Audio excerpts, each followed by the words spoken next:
Ya, pemirsa, untuk membahas syariat dalam angka malam hari ini telah hadir peneliti senior indikator Dodi Ambadi dan juga artis cantik di sebelah saya sudah ada Mbak Astri. Selamat malam Mbak Astri. Selamat malam Mas Dodi.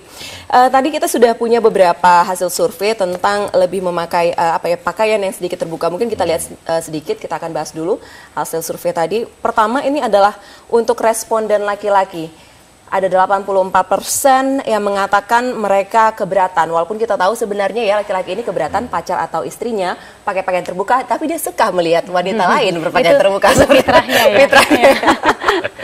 Oke, mungkin saya ke Mas Dodi dulu. Mas Dodi, kalau misalnya Anda sendiri sewaktu melakukan survei ini, apa perbedaan sebenarnya bisa dilihat antara mereka yang di perkotaan dan juga di desa sebenarnya?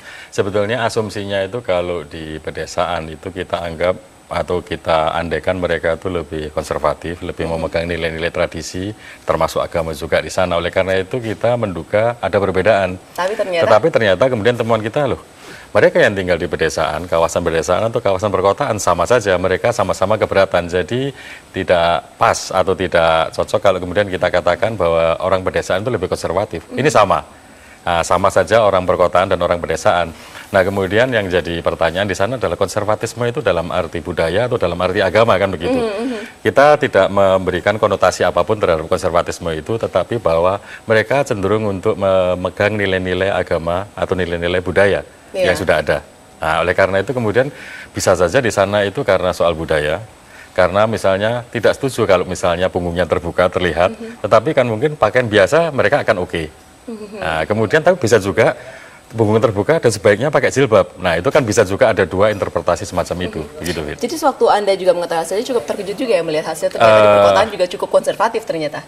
Kalau terkejut sekali enggak, tetapi kemudian itu menarik saja temuan. Kan saya ini peneliti jadi ini bukan soal terkejut atau tidak, tapi menarik ini. Ternyata kemudian yang kita bayangkan bahwa di desa itu mereka itu lebih puritan, lebih konservatif, lebih cenderung untuk memelihara nilai-nilai lama, itu ternyata tidak lebih tinggi dari yang di perkotaan. Iya, ini tadi respondennya laki-laki. Kita mau lihat dulu responden perempuan sebelum nanti saya nanya lagi ke Mbak Astri. Ini adalah survei kita yang kedua malam hari ini yang kita tampilkan untuk pemirsa. Apakah saudari keberatan jika sesekali memakai bikini atau tank top di luar rumah? Ternyata bukan hanya laki-laki, perempuan juga keberatan. Dan yang cukup menarik, 85%, 1% lebih banyak ternyata di perkotaan mengatakan mereka keberatan untuk memakai pakaian yang ya bisa dikatakan terbuka. Mbak Astri, kalau melihat fenomena sendiri Anda di kota, Anda juga sudah lama tinggal di kota, apakah memang dari pergaulan atau juga dari lingkungan, memang masyarakat di perkotaan sekarang rasa beragamanya gitu meningkat? Ya, saya rasa awalnya memang tradisi yang baik, norma-norma ketimuran yang baik diajarkan di keluarga, dan juga sekarang kan memang lebih banyak kita melihat tuh orang lebih mau menutup dirinya. Memang itu fitrahnya manusia, karena perempuan itu kan sebenarnya disenangi laki-laki karena dia memang menjaga kehormatannya. Jadi memang di kota maupun di desa dia memang tidak senang sesungguhnya untuk mengumbar anggota tubuhnya untuk dilihat orang lain. Kita berbicara soal hijab, misalnya dikatakan seperti itu. Hijab ini apakah memang juga sebagai pertanda kembalinya banyaknya anak-anak muda, kalangan muda yang kembali lagi ke fitrahnya, ingin memperdalam agama Islam, atau memang hanya tren saja? Mudah-mudahan ini bukan hanya tren, ini tren yang baik, tapi tren yang baik ini harus diikuti dengan pemahaman yang baik. Karena gini, banyak orang senang baca Quran, tapi sedikit sekali yang memahami, buta pemahaman apa yang dia baca. Sehingga memang kita para orang tua sebenarnya harus punya waktu yang khusus untuk anak-anak kita, untuk mereka memahami apa yang mereka baca itu Quran. Karena jilbab ini salah satu perintah yang ada dalam Al-Quran, dan mestinya anak-anak perempuan kita tahu. Nah, sekarang tren yang kita lihat, yang saya lihat di masyarakat, banyak orang yang pakai menutup ya, tapi belum menutup auratnya gitu. Jadi cuman membalut, bukan menutup. Nah, ini harus dibarengi dengan semangat memberikan informasi kepada anak-anak muda kita. Ya, ini hampir sama sebenarnya dengan hasil survei kita yang selanjutnya ini. Mbak Astri, jilbab memang wajib dikenakan, itu tadi menutup aurat ya, dikenakan oleh kaum perempuan. Ini adalah jawaban yang paling tinggi dari para responden sendiri, responden muslim. Yang kedua ada terserah memakai atau tidak, ini masih optional. Nah, Bung Dodi, mungkin ada lagi yang bisa Anda jelaskan, apalagi yang Anda dapat sebenarnya sewaktu melakukan survei ini? Di sana itu kalau kemudian kita lihat pilihan jawaban itu kan kayak daftar ya, mana yang paling dekat pandangan yang didaftar ini dengan posisi Anda, respondennya. Nah di sana memang paling banyak itu 38% itu mengatakan bahwa mereka mengatakan jilbab itu wajib. Oleh karena itu saya kira ini didasari pada pemahaman agama, paling tidak versi agama Islam tertentu itu yang mengatakan bahwa itu wajib.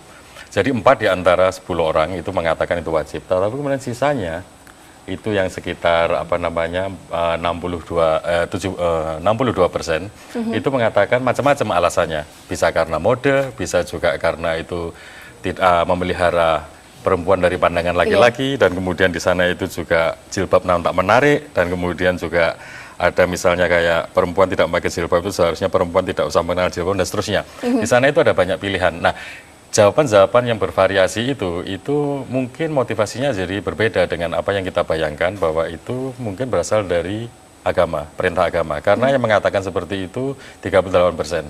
Faktanya seperti itu. Tentu saja kemudian kalau Mbak Astri misalnya mengatakan, nah itu perlu penyadaran, nah itu bahasa ustadzah. Kalau bahasa penelitian ini ada variasi alasan seperti ini. Perkembangannya seperti ini dan kenyataannya seperti ini.